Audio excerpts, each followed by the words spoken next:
Welcome and thank you for joining us. You're listening to the Beyond 50 radio program. I'm Daniel Davis. Today we're going to be talking about a fun couple that decided that at Midlife as Newlyweds they were going to do something that most people wouldn't be thinking of.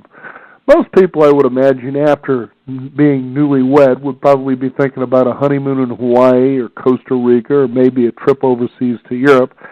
But these two decided to embark on a nice long journey coast to coast on bicycles. Wow, that's kind of adventurous, puts definite spice into a married life. The book is Two Are Better Than One, and joining us here on the Beyond 50 radio program are guests Tim and Debbie Bishop. Tim, Debbie, how are you? We're fine. How are you? Great.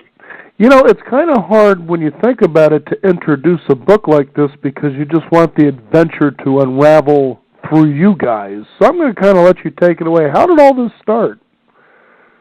Well, this started actually with a wedding proposal the day before a retirement luncheon that I was to attend, my own retirement luncheon from a job I'd been in for 26 years in the corporate world.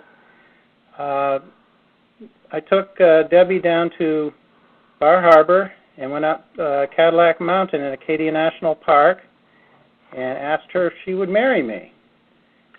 And I said yes. And moments after that, actually, I said, Debbie, I don't really have any plans for the summer. I didn't have any work lined up. Although I was retiring, I didn't intend to not work in the future. And I thought, I've always wanted to bicycle across the country. What do you think about that?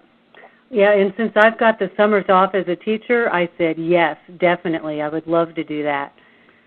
And what was interesting about all this is that neither Debbie nor I had ever been married before. Mm-hmm.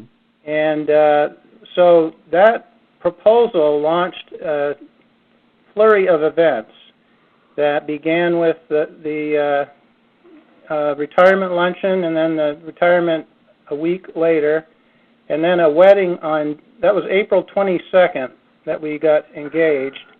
And we got married on June 19th, and we started bicycling from the West Coast on July 3rd. In the meantime, we planned all that from scratch. This all really came about quickly and unexpectedly, really. Mm-hmm. And in the midst of all that, I moved out of an apartment I had lived in for 25 years and left the state of Maine. Mm-hmm. Now, how did you decide the route that you both of you took? We used Adventure Cycling Maps. They are an organization outside of, or in actually, Missoula, Montana. So we contacted them and we looked online to see which maps we had to order. So we ended up ordering, I think it was 11 maps, and that took us across the country. We were on the Lewis and Clark, and then we switched over to the northern tier. They have names for all the different routes through the United States. So we were really happy with those maps. They were a huge guide for us. We couldn't have done the trip without them. And the choice of the route was actually made easy by the fact that Debbie has a cousin who lives in the Portland, Oregon area. Mm-hmm. And many of the routes of Adventure Cycling's maps start in Astoria or in that area. We actually started in Seaside, Oregon. So it really, when Debbie's cousin said he'd love to help us out, it was really a no-brainer to start in that area. And what was the time of year you decided was best for a journey like this? Well, since I had the summers off, we said, July. And okay. So we had all of July and August, and we figured we could get across the country in those 2 months. It was about 3,500 miles that we went, little over. And we had some help along the way, but the weather was amazing that summer of 2010. We had about 15 minutes of rain that we got stuck in on our bikes, and the rest of it was beautiful, sunshine, and perfect weather. So we were very blessed. Any rain that we did have, we were under cover of motel, usually occurred in the evening. Mm-hmm. Ah, there you go. Now, what did you like most about this experience? I mean, first of all, planning for something like this, it's much different. You can't just throw a bunch of things into the trunk of a car. You know, you're on a bicycle, so whatever you're bringing along, you're actually moving along with your own effort here. You know, did you talk with some experts about, you know, when it comes to a trip like this, what are things to consider here? Well, actually, we did speak with some people who had done long-distance tours before, and that was very helpful. And as much as anything, they helped us know what the experience would be like and helped allay any of the fears that we might have about, at least for a time, about different things, you know, wildlife we might meet, or traffic, or weather, any of the, you know, dogs, any of the things you might be concerned about traveling long distance by bicycle. They helped kind of allay those fears, and also talked about, you know, the type of equipment to take to basically go bare bones, keep the load very light, because you're traveling a long way with this, and the heavier the load you have, the harder it is. Mm-hmm.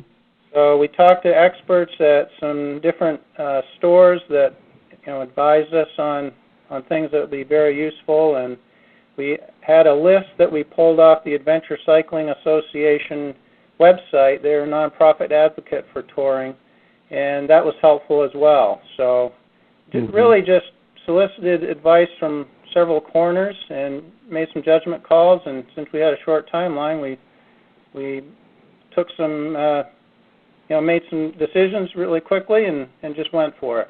Yeah, then we got to shop like crazy to buy all the stuff in the next, you know, couple months before we left. So that was really fun. We had to buy panniers, sleeping bags, tents, and then really light clothing that would wash well and dry quickly. Now this is fascinating because you're dealing with a lot of different types of terrain as you're going from west to east coast. Tell us about the challenges that you faced when it came to that. Deb, you want to talk about day one? Well,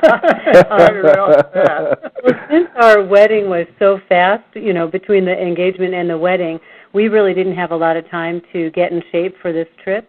So the first day, we bike a lot, but we hadn't in preparation for this trip. So we got on our bikes, and we were shocked because the first day we were going up these really large stretches of uphill roads, and the bikes, I'm used to a Cannondale, which is probably weighs about, 15 pounds. It's so light.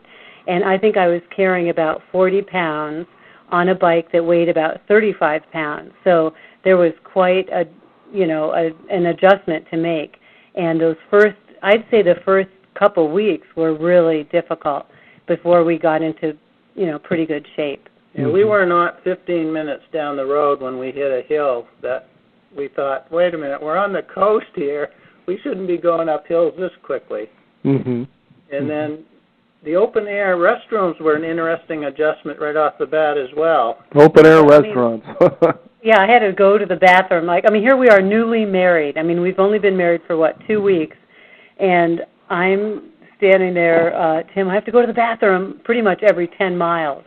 So I had a Ziploc bag and toilet paper in my handlebar bag, and he was my watch out. You know, he'd watch out to see if there was any cars coming, and I would just have to go along the side of the road. It was kind of embarrassing.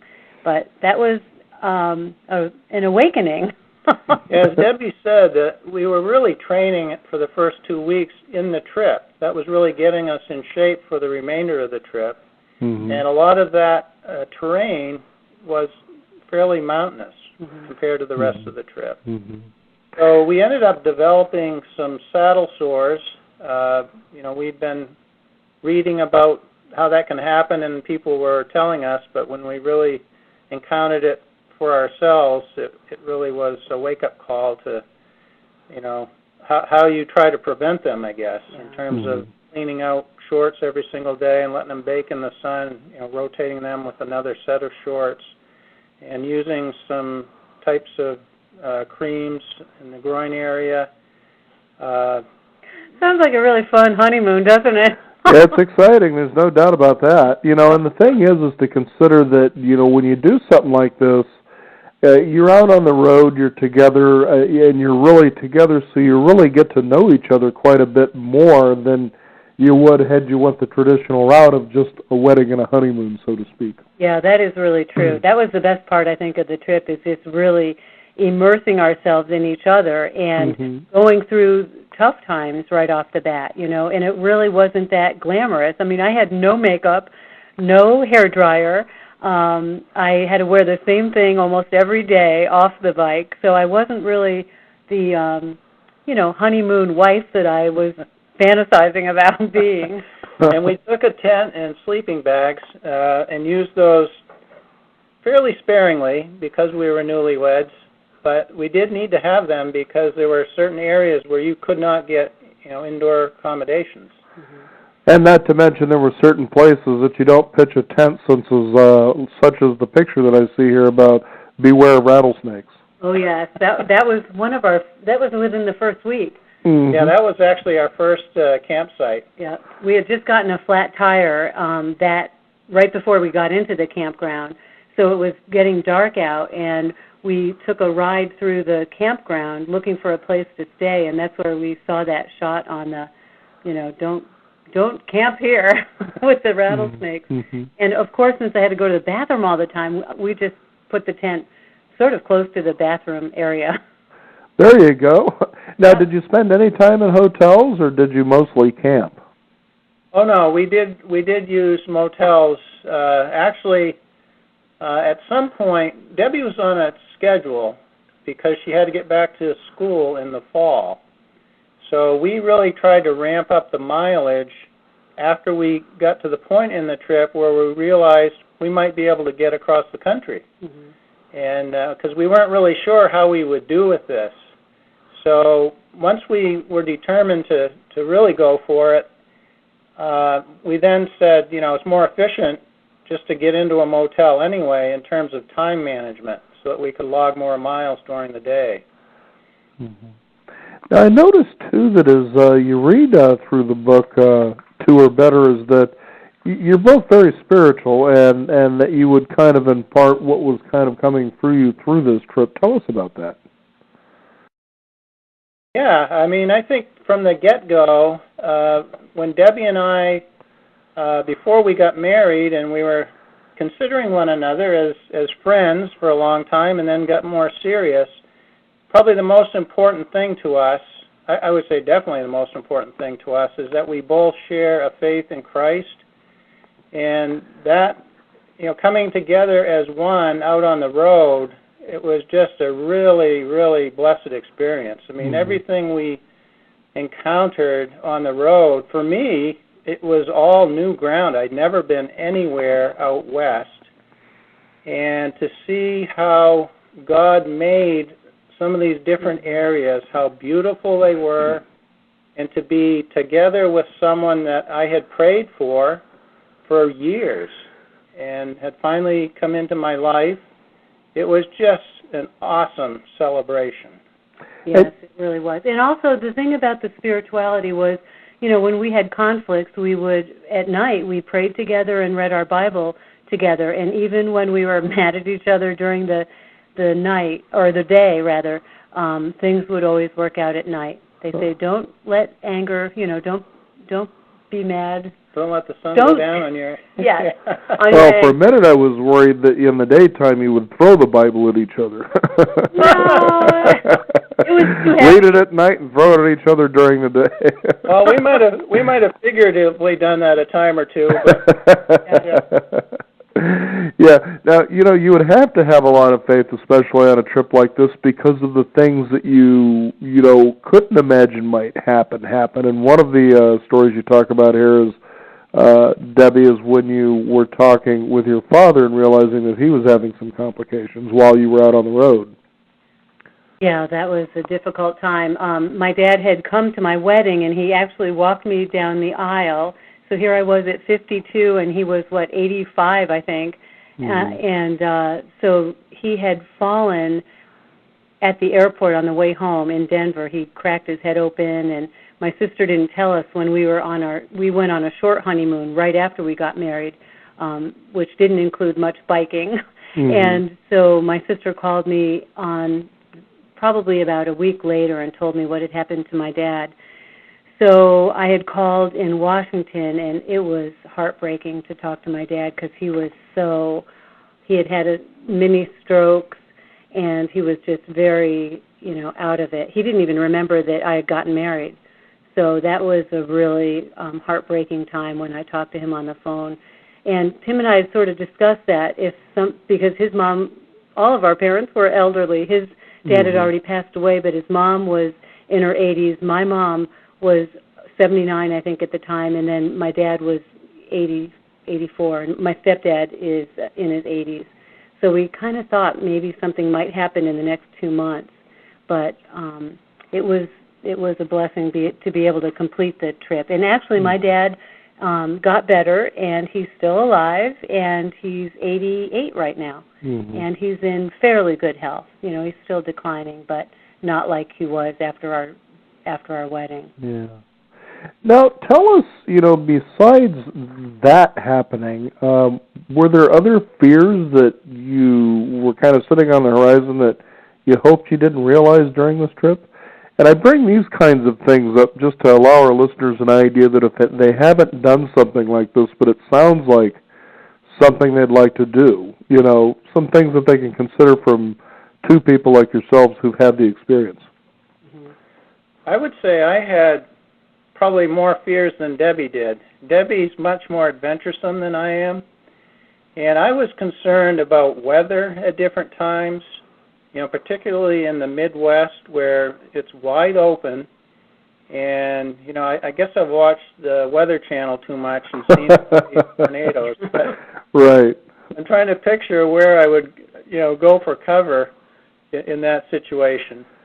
And also, there were areas that we went through, and this hadn't been so much a concern for me before I started the trip, but once we got into it and people started commenting as we were going forward and they were asking about our route, they would make comments about, don't go there, in terms of personal safety, whether there were crime was higher in certain areas.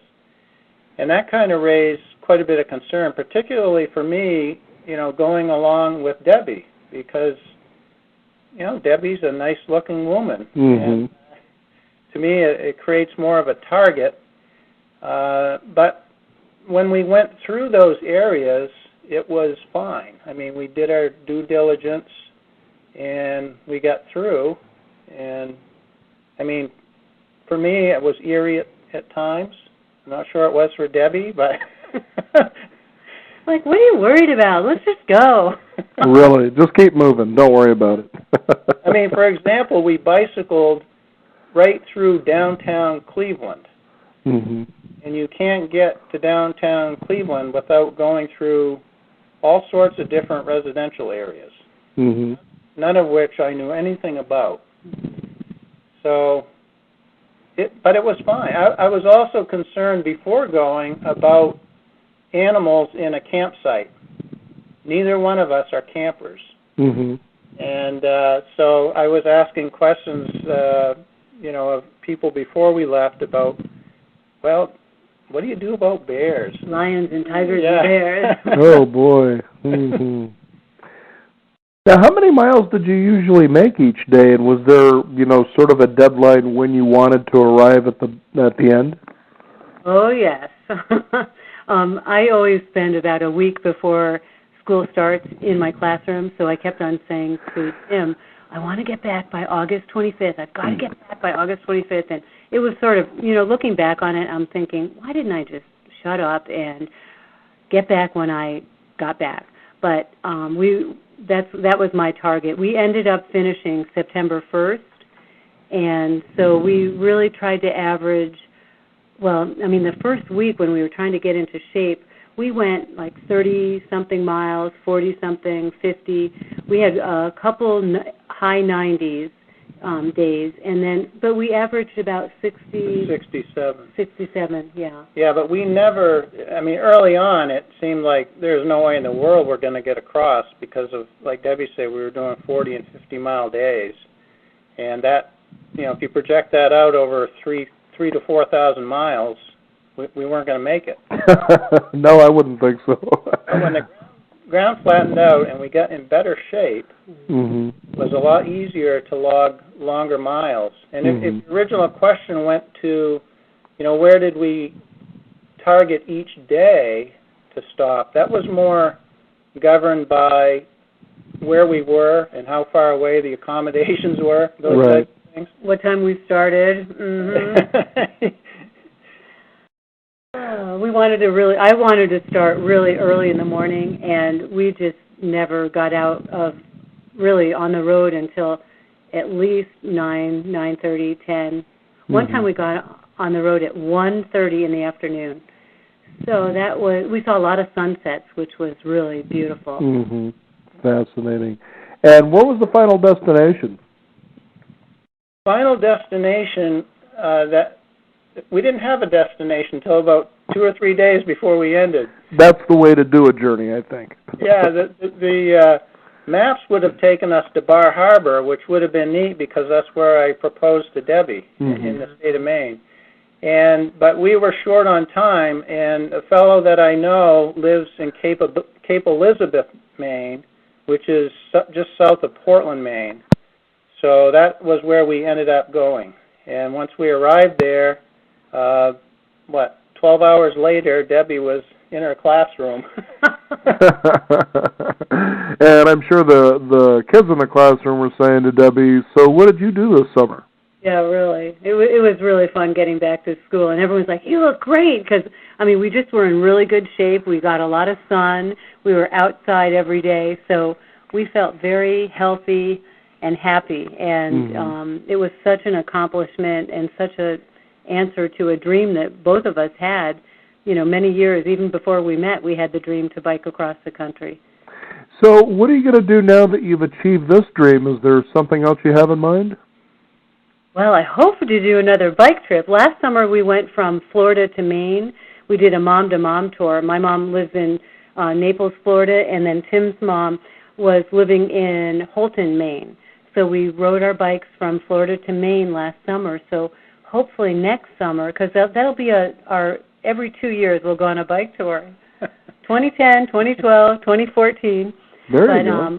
We hope to do maybe a Trans-America. That's another adventure cycling route that we would like to do. Well, you guys could be really adventurous, like a couple we had on the program a few years back, where you can bike across the Gobi Desert. Ooh. Of course, you have to wait till you're about 66, 67 years old. That's when they started. Oh, my God. And they did it on foot, actually. Oh, wow, that's cool. Well, that one time we on our way to, we were in Vermont actually, and this man that we stayed in sort of cabins in Vermont, and this man pulled out his map of his trip in 1972 when he went around, and then he gave us an article of these, I think they might have been T-shirts, but these two women that did the perimeter of the United States. It was over 10,000 miles. So, there's lots to do out there, and that's what I love about middle age. Anything's possible. And seeing the country from a bicycle is so much different than driving through in a car. Oh, I'm sure, because you're actually part of what's going on. You're in it rather than just separated from it. Yeah. And the pace of it. I mean, you really get to digest so much of what is around you. And even though you're focused on, the road and trying to watch traffic, you just absorb all of it. I mean, the pace of travel allows you to do that. Fascinating story. Two Are Better is the name of the book. Our guests today, Tim and Debbie Bishop. Do you have a website people can find out more about this trip and what you two are up to? Yes, we have a website at www.openroadpress.com, and we blog there periodically and also have a store. And our book is available through conventional distribution as well, so people can find it out on online bookstores, or they can go into a local bookstore and ask for Two Are Better by Tim and Debbie Bishop, and the bookstore will be able to pull that through distribution for them. And they make a great Christmas present. Absolutely. Put the spirit of adventure in everybody through the holidays. Yep. So when that time comes around, they can go through Tornado Alley and find out where they need to hide in case an F5 happens on the horizon. Yeah, really. I want to thank both of you for joining us here on the program today. Very inspiring. Thank you, Thank Daniel. you very much. Really enjoyed it. You bet. Two or Better is the name of the book. Our guests today, Tim and Debbie Bishop. You can also find out more by visiting us at beyond50radio.com, the number 50, and be sure to sign up for our free exclusive updates. I'm Daniel Davis. Thank you for joining us. This is the Beyond 50 radio program, and remember, live your day past halfway.